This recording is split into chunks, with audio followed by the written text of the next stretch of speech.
The glass-walled cap of Sentinel Peak Lookout perched high above 80,000 acres of untouched timber in the Cascade backcountry. For 6 weeks, Derek Vance had existed in a world defined solely by the whisper of dry pine needles and the intermittent crackle of his two-way radio.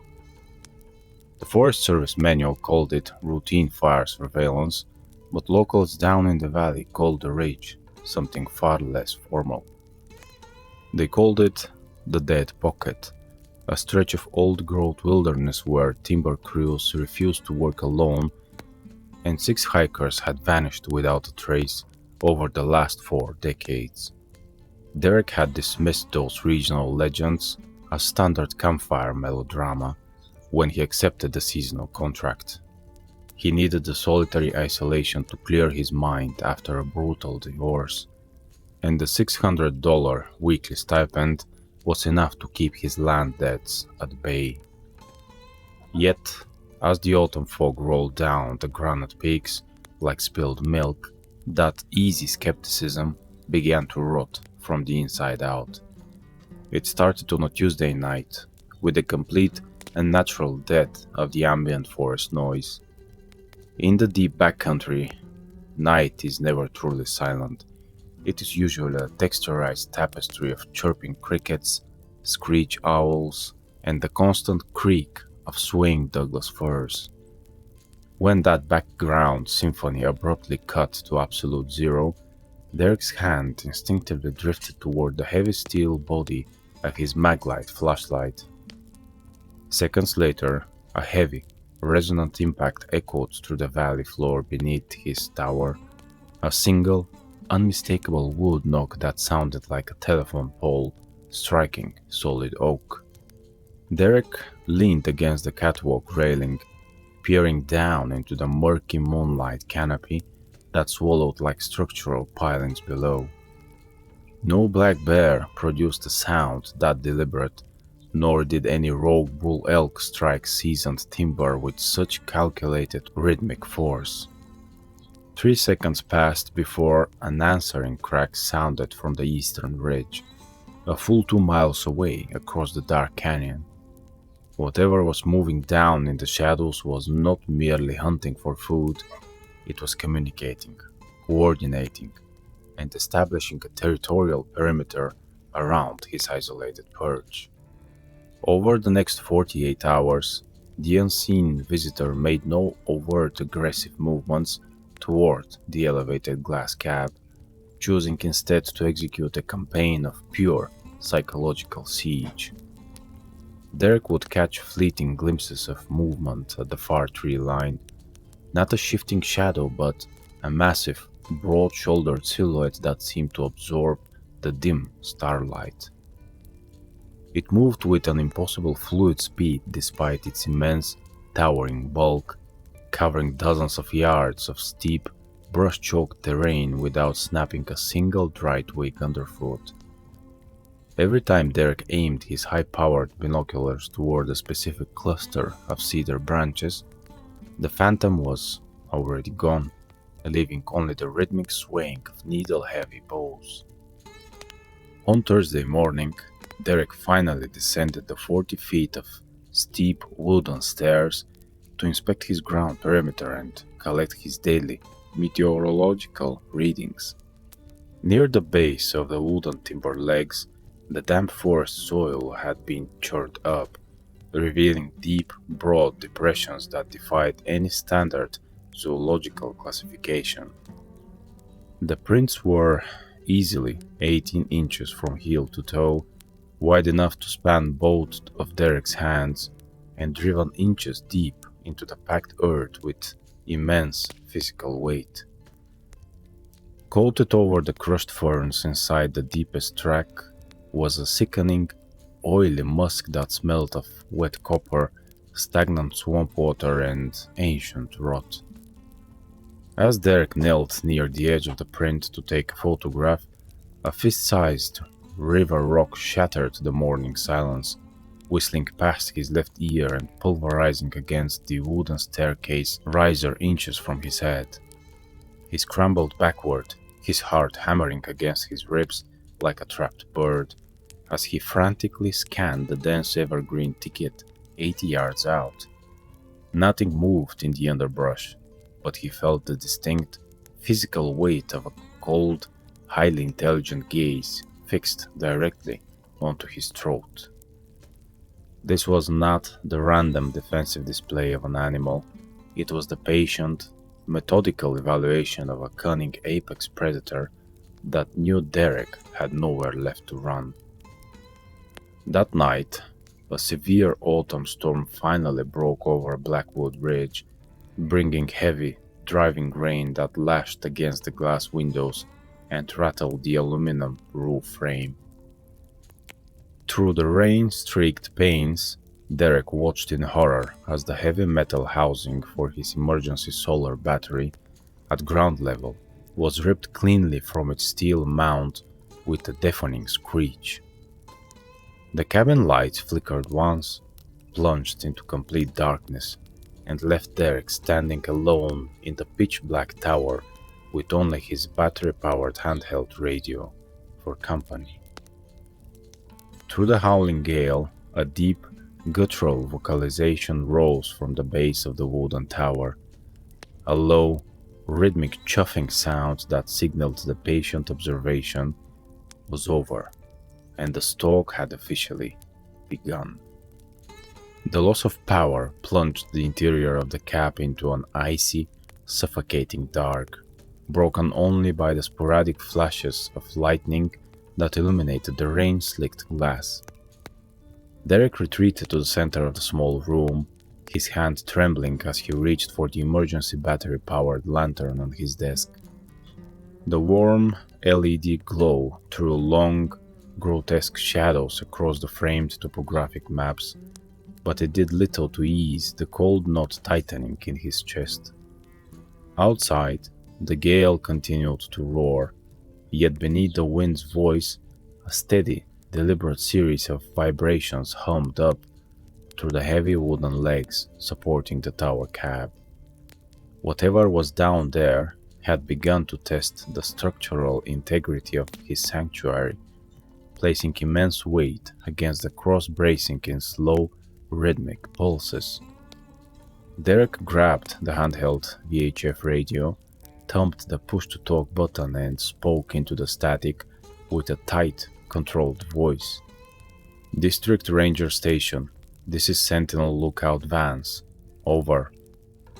Silence answered him, a high-pitched, dead hiss that told him the tower's external antenna coax cable had likely been severed alongside the solar housing. A sudden, heavy thump against the northern floorboards made him jump, his boots skidding across the linoleum as he backed away toward the rear wall. The creature was not attempting to smash its way inside with brute force. It was exploring, feeling out weak points with a chilling, methodical patience. It moved around the base like an experienced military strategist, occasionally tossing smaller stones up to strike the glass panes just to gauge Derek's reaction and locate his exact position inside. Every single movement revealed an underlying intelligence that went far beyond mere instinct. It was assessing his fear, measuring his isolation, and learning his routines.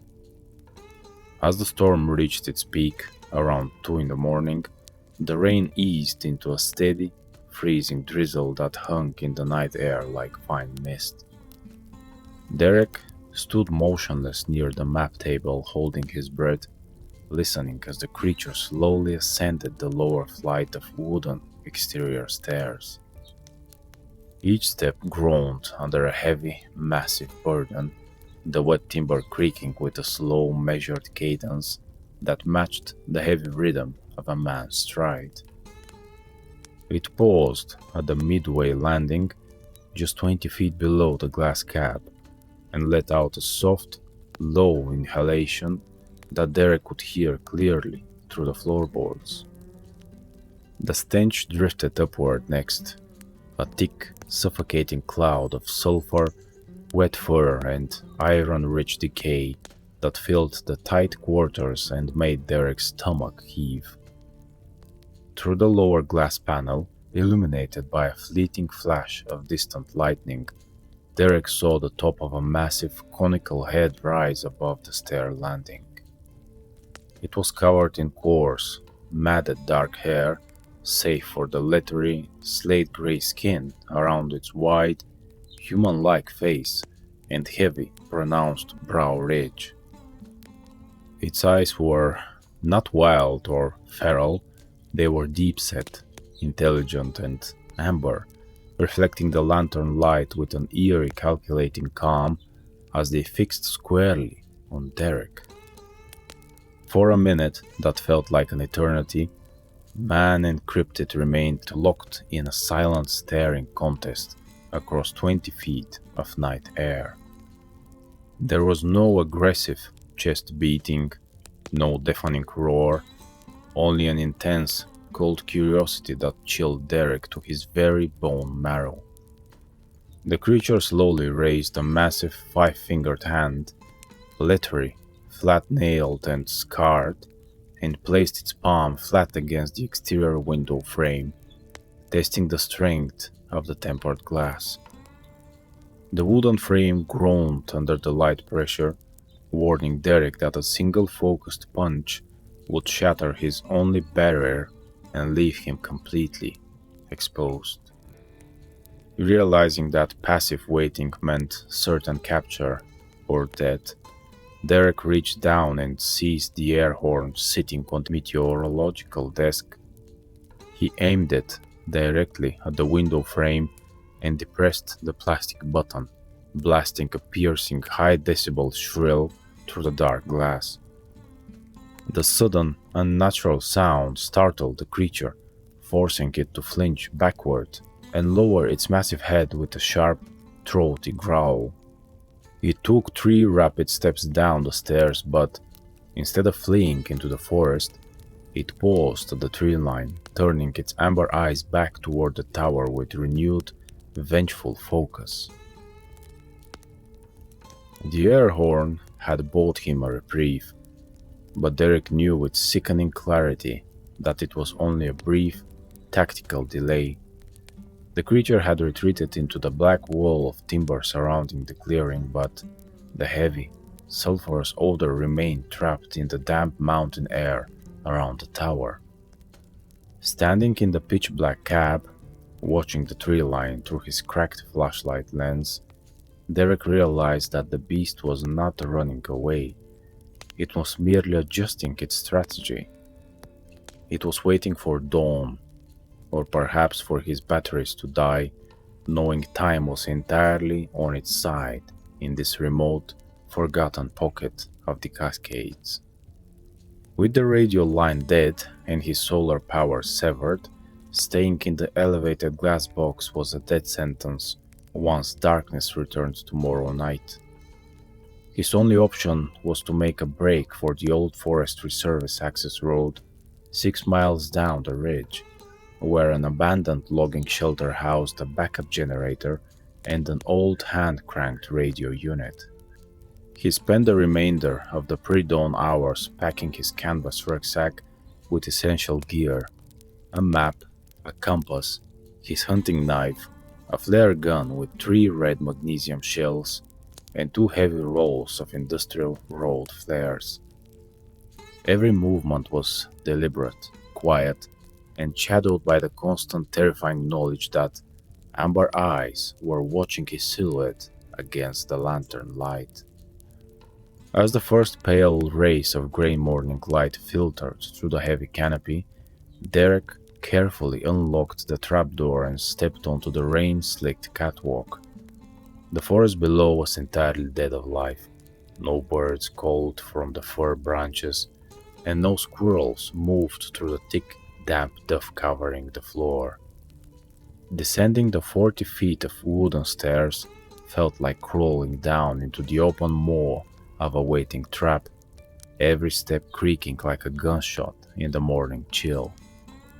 When his boots finally touched the churned earth at the base, he saw fresh, massive handprints pressed into the wet cedar support posts, right where he had held his hand the night before. He moved off into the timber at a fast, steady march, keeping his back toward the ridgeline and his hand resting on the grip of the flare gun in his jacket pocket. The trail was overgrown, littered with fallen hemlock trunks and slick moss-covered granite boulders that threatened to break an ankle with one careless step. Within 15 minutes of entering the old-growth section, the familiar suffocating sensation of being followed returned with crushing intensity.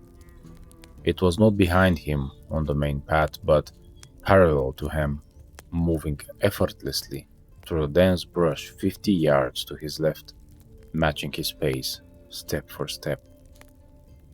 Whenever Derek stopped to listen, the heavy footfalls halted instantly, blending seamlessly into the ambient dripping of water from the cedar boughs. The creature was using the thick underbrush as cover, driving him down a specific path, like a seasoned shepherd guiding a lost sheep toward a slaughterhouse. Derek noticed subtle signs along the trail that he had overlooked during his initial hike up weeks ago. Snapped birch branches hung upside down, marking territorial boundaries, and strange rock cairns stacked in geometric formations along the creek bed. This was not just a wild forest, it was a managed domain, an ancient hunting ground where dozens of victims had likely walked down the exact same path before vanishing forever. By mid-afternoon, the gray skies darkened again as a fresh front rolled over the mountains, bringing a freezing, thick fog that cut visibility down to barely 20 paces. The sudden drop in light emboldened his pursuer, and the parallel rustling in the brush began to close in, shrinking the distance from 50 yards to less than 20. Derek could hear the low, heavy breathing of the massive entity, accompanied by a soft, rhythmic snapping of its heavy jaws that sounded like two dry stones clicking together.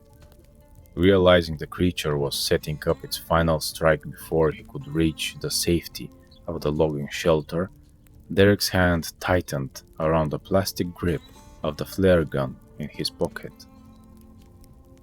The dense mountain fog rolled down through the ancient firs like a cold, wet shroud, swallowing the path and reducing his world to a circle of damp bark and grey mist. Every sense Derek possessed was screaming that the creature was now mere yards away, drifting through the dense underbrush like an invisible 800-pound phantom. A low, vibrating hum resonated through the ground beneath his boots, an infrasonic rumble that set his teeth on edge and induced a sudden, nauseating wave of dizzying panic.